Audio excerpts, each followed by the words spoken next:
Today, it's the Exodus. And we are going to talk about one letter, real battles, hard hearts, and muddy feet. But let's start with Exodus 13. And this is starting in verse 17.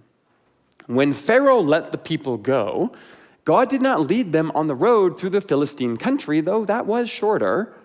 For God said if they face war, they might change their minds and return to Egypt. So God led the people around by the desert and toward the Red Sea. The Israelites went out of Egypt ready for battle. Okay, a couple of things here. First, when Pharaoh let the people go, that is not my favorite translation of this phrase. The verb here is shalah, which is a specific form we call the piel stem of the verb shalach. And the important part here is that it means it is not a passive form of the verb. So Pharaoh did not let anyone do anything. Pharaoh drove them out. One scholar, John Durham, suggests that this is more literally, Pharaoh hurled them out of his battered lands. And that's important, because if we go all the way back to the start of the story, we read this phrase from God: I will stretch out my hand and strike the Egyptians with all the wonders that I will perform, and after that, Pharaoh will let you go. That's Exodus 3:20. And there the verb is shalach, in what we call the kal stem, which means that it is passive. So God, at the start of the story, is hoping that the wonders will move Pharaoh to understand his injustice and that he will let the Israelites choose for themselves. Except that's not what happens, right? Pharaoh is driven further and further into his own ego, which means the plagues get worse and worse for him, and eventually, instead of ceding control, he seizes control and he forces the Israelites out. And this is really interesting, actually. How easy it is to mix up surrender and control when sometimes they look the same. There's one tiny letter difference between what God wants for us and the path that we sometimes choose for ourselves. And I wonder about this a lot. How many times have I convinced myself I'm doing what is right, but really it's all in the service of appeasing my ego? Or maybe protecting my position, or holding on to my power, or making sure that I look good in front of those near me. Am I doing the right thing, or am I doing the right thing for me? You ever hurt someone, and then you apologized, and you went through the motions, and you checked all the boxes, but you knew really you were more interested in repairing your reputation than you were in healing the person that you hurt? And it looked the same, but you knew what was driving you? I've done that. And sometimes that difference is actually pretty subtle. The thing is, only one of them, the way that is intent on healing the person you hurt, only one of them is reflective of the way that will heal you as well.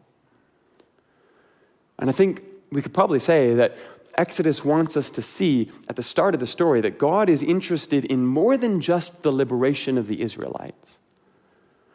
God is interested in the liberation of Pharaoh as well. Except that's going to take three to tango. And sometimes, if I'm really honest, I find myself in the place of Israel calling out for salvation, and then other times I find myself more like Pharaoh, deciding if I will participate joyfully or whether I will just begrudgingly relent. And I guess I just pray that I know the difference, especially when it's this subtle, just one letter different. Second thing here. Let's talk about how the Israelites leave town. We read that God did not lead them on the road through the Philistine country, even though that was shorter, because God was concerned that if they faced war, they might change their minds and return. Okay, that shorter road through Philistine country, that was actually part of a fairly well-developed trade artery that extended from Egypt into Asia Minor and then eventually on to Mesopotamia.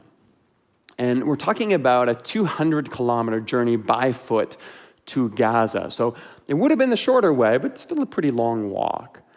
However, an army of Thutmose III was recorded covering that same journey in just 10 days. And in fact, this section of the road was called the Way of Horus because it was the primary way that Egyptian armies would make military incursions into Asia. So it was actually walked pretty regularly. Thing is, it's actually not a war with the Egyptians that God is worried about here. Remember, Pharaoh just tossed them out of the country anyway. The war that God is worried about here is with the Philistines. Now, Philistines is a bit of an anachronism here. At the point in history where Exodus is set, the quote-unquote Philistines were not really a nation yet. They were more like a loose confederacy of sea peoples that had come down from the Aegean and had a few skirmishes with the Egyptians.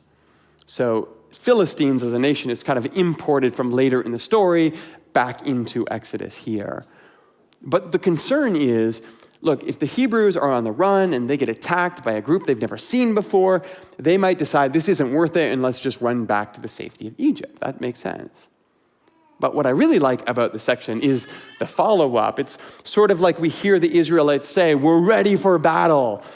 But the narrator chimes in to say, the Israelites were not, in fact, ready for any kind of battle. We can be honest here. That is a word of the Lord for all of us sometimes. Jeremy got up full of energy, ready to conquer the day. That's what I told myself this morning.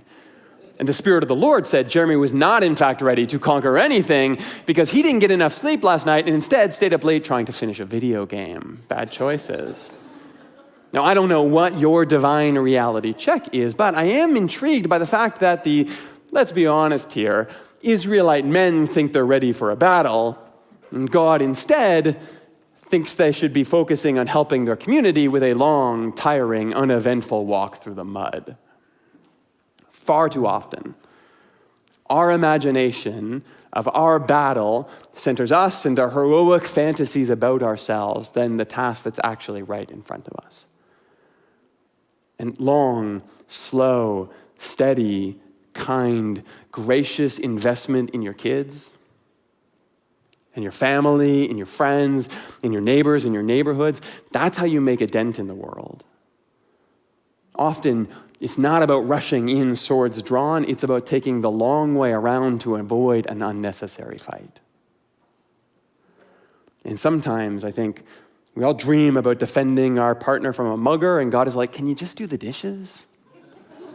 Like, show them that you care, and we'll figure out how things go down the road. Start small sometimes. Still, we have to keep moving here, because so do the Egyptians and the Israelites. And so the Israelites first camp at a place called Etham. It's on the edge of the desert. But then in chapter 14, we read that the Lord said to Moses, tell the Israelites to turn back.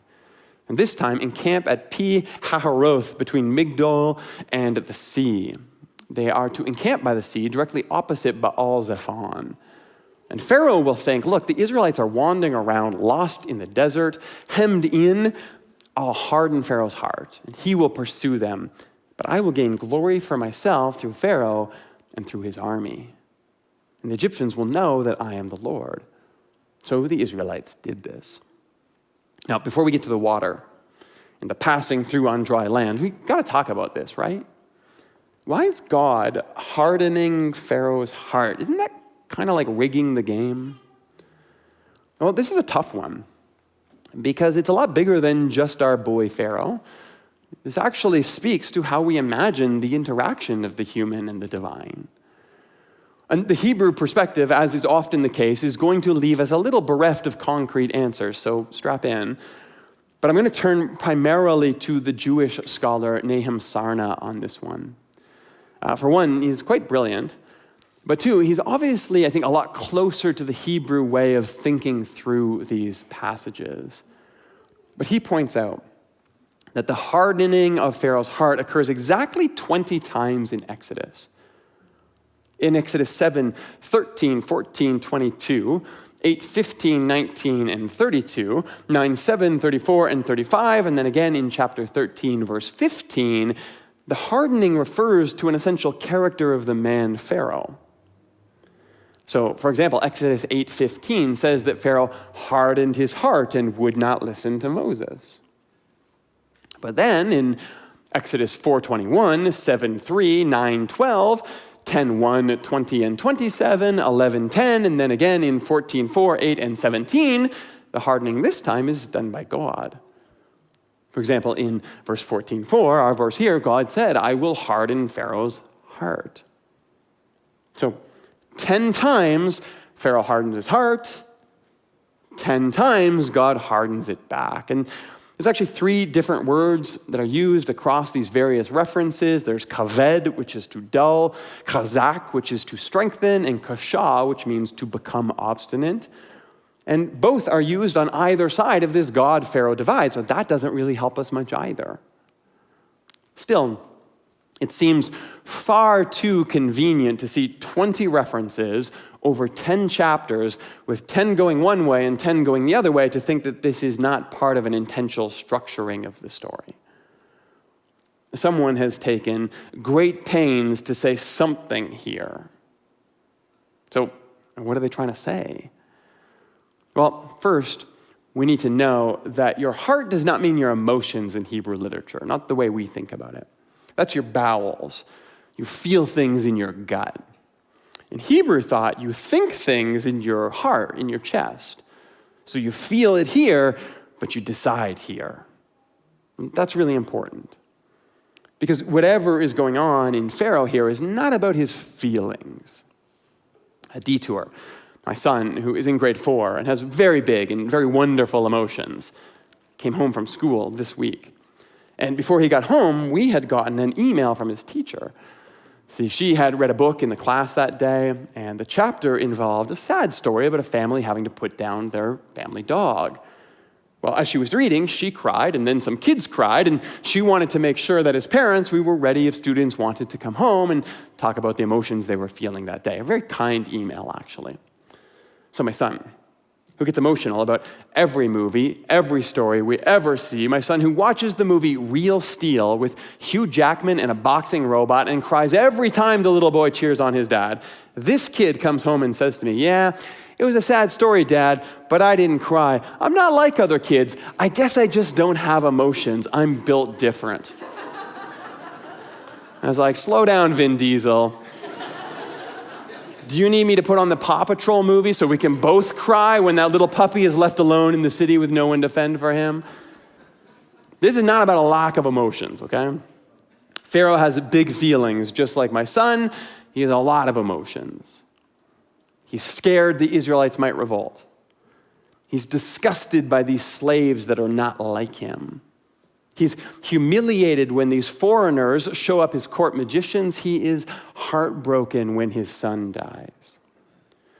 This language of hardening is not about those feelings. It's about what he does with them. And that's important for all of us to hear. Because you and I, we can't always control our emotions and what we feel. In fact, rarely can we. But we can control what we do with them. And Sarna describes this as a descent into arrogant moral degeneracy, unresponsive to reason and therefore incapable of compassion. And first of all, that's just a great quote, by the way. But Sarna uses this frame of descent here because, as he points out, in the first 5 plagues, Pharaoh's hardening, all of it is self-willed. He does it to himself. And it's only after he chooses that path for himself that the hardening is then later attributed to divine causality. And that framework finds its way all through the scriptures, right? Paul talks about God giving us over to our worst desires. And Jesus talks about those who refuse to forgive becoming unable to be forgiven. Exodus talks about those who harden their hearts, having their hearts hardened. And at a very practical level, I think this makes sense to me about my experience of the world. I mean, I think even about those words that are used here in the Hebrew, kaved, to dull, chazak, to strengthen, kasha, to become obstinate. Often, When I have just really decided that I want something, that sounds a lot like me. And by the way, anyone who knows me well can just remain silent right now. It's not the time to say, amen, Rachel. This is the problem, right? Dull to the concerns around me, strengthened in the resolve to follow my own way, obstinate and headstrong in the pursuit of my goals. It's incredibly easy for some of the things that I appreciate, I love about myself, to become twisted and toxic if I'm not paying attention to how I'm using them. And I think what the scriptures are trying to tell us is that there's a spiritual dimension to all of that. God has given me certain attributes, certain parts of my personality, you as well. And when I steward them well, they are God's gift to me. But when I abuse them and I misappropriate them against people, they can become God's judgment on me. Sometimes in life, you will get what you want, and the only difference between it being a blessing or a curse is how you shaped your desire in the first place. And that is a sobering reality when oftentimes I find myself chasing things that are just not well aligned with the kind of person that I truly want to be. Am I hardening my heart? Or is God giving me what I think I want? And is there really a difference there? So, Pharaoh casts the Israelites out. And the Israelites think they're ready for a war, but God wants them to focus on a long journey instead. Pharaoh's heart is hardened, and so now, finally, we get to the payoff. Moses and his people, they come to the edge of the sea, and Pharaoh sends his armies after them, and then Moses stretched out his hand over the sea, and all that night the Lord drove the sea back with a strong east wind. And it turned into dry land. The waters were divided. And the Israelites went through the sea on dry ground with a wall of water on their right and on their left. And this is the moment we've all been waiting for, right? The strong arm of God that carries the people to safety. And it is that undoubtedly. Pharaoh orders his armies into the sea to chase the Israelites. God crashes the water back down on that pursuing army.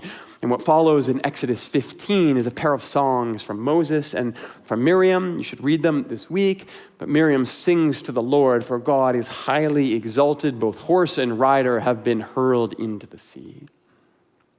And to me, this is a precursor to that voice of the prophet Isaiah that follows later in the Hebrew tradition. He says God will judge the nations and settle disputes. They will beat their swords into plowshares, their spears into pruning hooks. Nation will no longer take up sword against nation. They will not train for war anymore.